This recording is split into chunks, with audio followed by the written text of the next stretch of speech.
എണ്ണ ഒഴിച്ച് ഒന്ന് ചൂടായി കഴിയുമ്പോഴത്തേക്ക് നമുക്ക് ഉലുവയും കടുകും ഇടാവേ.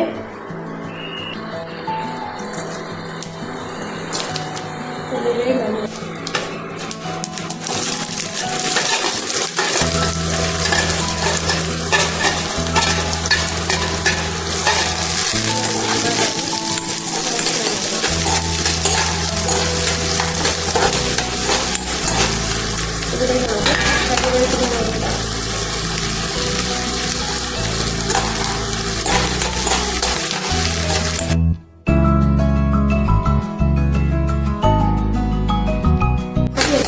എടുത്തതിന് ശേഷം നമുക്ക് ഇതിലേക്ക് മഞ്ഞൾപ്പൊടിയും ഉപ്പും ചേർത്ത് പുളിവെള്ളം ചേർത്ത് പുളിവെള്ളം കൂടെ ആഡ് ചെയ്ത് നമ്മുടെ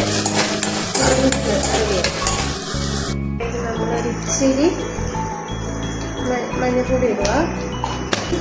ഉപ്പും കൂടി നമ്മൾ ആഡ് ചെയ്യണം. ഉപ്പ് വേണമെങ്കിൽ നമുക്ക് പിന്നെ ചേർക്കാവുന്നതാണ്, കൂടി പോകണ്ടല്ലോ. എന്നിട്ട് നമുക്കിതിലേക്ക് നമ്മുടെ പുളിവെള്ളം ആഡ് ചെയ്യാം. ഇതിലേക്കാണ് നമ്മുടെ പുളിവെള്ളം നമ്മൾ ആഡ് ചെയ്യുന്നത് കേട്ടോ.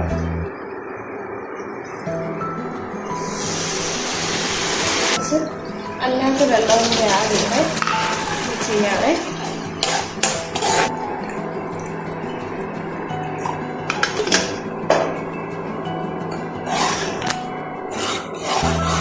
ഇതൊന്ന് തിളച്ച് ഇതായി കഴിയുമ്പോഴത്തേക്കും നമുക്ക് ഉപ്പൊക്കെ പാകത്തിനാണോ നോക്കണേ. എന്നിട്ട് ഇത് തിളച്ച് കഴിയുമ്പോഴത്തേക്കും നമുക്കങ്ങ് എടുത്താൽ മതി. എത്ര ഉണ്ട് നമ്മുടെ പിഴിയിൽ ഉണ്ടാക്കുന്നത്.